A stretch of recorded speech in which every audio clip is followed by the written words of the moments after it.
Penelitian antropologis mengungkap setidaknya ada 5 jenis hantu yang dibedakan menurut penampilan dan karakteristiknya di Jawa berdasarkan keyakinan masyarakat.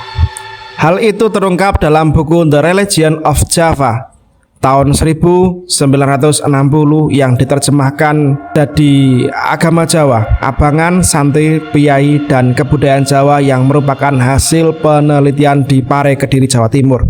Disamarkan dengan istilah Mojokuto pada 1950-an.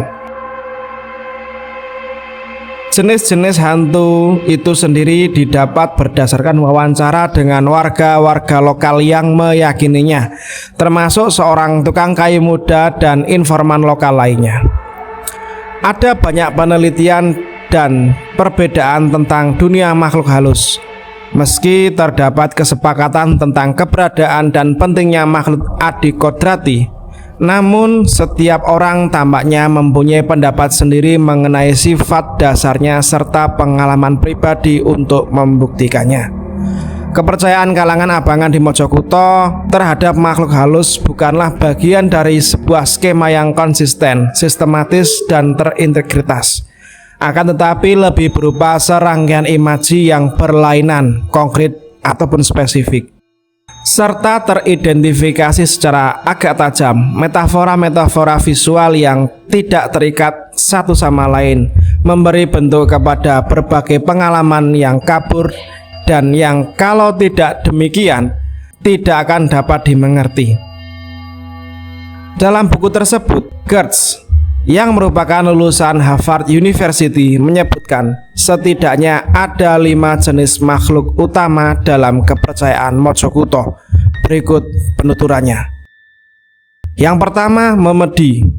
Memedi adalah jenis makhluk halus Jawa yang paling mudah dipahami orang Barat karena hampir persis dengan apa yang disebut sebagai spooks atau hantu.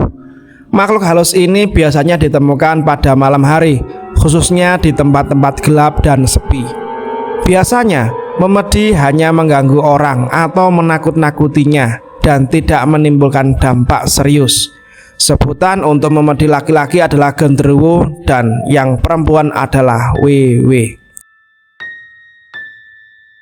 Mengungkapkan ada peminjaman karakter hantu memedi dari budaya barat seperti jerangkong yang berupa tengkorak, namun ada pula yang khas Indonesia seperti banaspati yang menyemburkan api.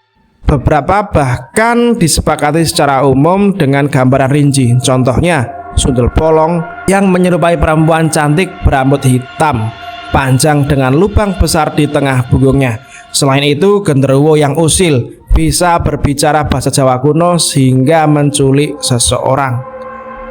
Yang kedua, lelembut. Jenis makhluk halus yang bisa masuk ke dalam tubuh manusia dan membuat seseorang menjadi kesurupan. Perjumpaan dengan lelembut yang salah satunya diyakini tinggal di rumpun bambu bisa berakhir dengan sakit, gila, atau bahkan kematian. Lelembut berbeda dengan memedi, dapat menyebabkan orang lain jatuh sakit atau gila, tutur Gertz. Karena lelembut sama sekali tidak tampak, dia juga tidak mengambil wujud seorang keluarga, tetapi mereka ini sangat berbahaya bagi manusia. Gertz mengungkapkan keyakinan masyarakat Jawa menyatakan efek kesurupan ini tidak bisa diobati dokter barat, hanya bisa diobati oleh dukun.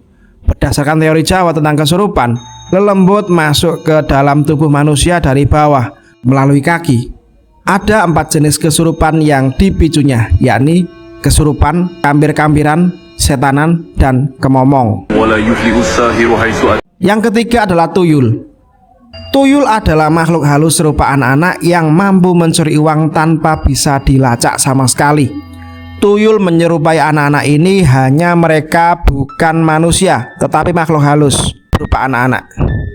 Mereka tidak mengganggu, menakut-nakuti, atau membuat sakit. Sebaliknya, mereka sangat disenangi manusia karena membantu manusia menjadi kaya, tutur Gertz.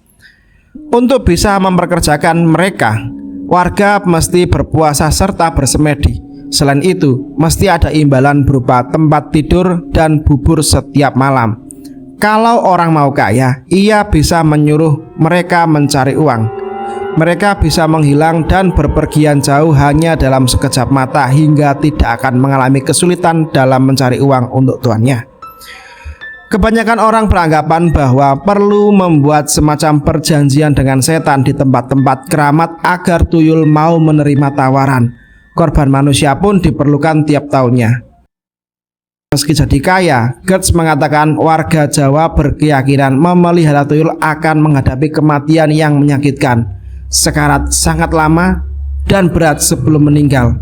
Nafas mereka semakin lama semakin pendek. Mereka akan merasakan sakit dan demam tinggi yang berkelanjutan serta meninggal pelan-pelan dengan cara yang sangat sakit. Selanjutnya ada demit. Demit adalah nama lazim untuk makhluk halus yang memiliki tempat tinggal tetap dan mampu mewujudkan keinginan seseorang. Ia tinggal di tempat-tempat keramat seperti punden yang mungkin ditandai oleh beberapa reruntuhan Hindu. Mungkin sebuah patung kecil yang sudah rusak, pohon beringin yang besar, kuburan tua, sumber air yang nyaris tersembunyi, atau kekhususan topografis semacam itu.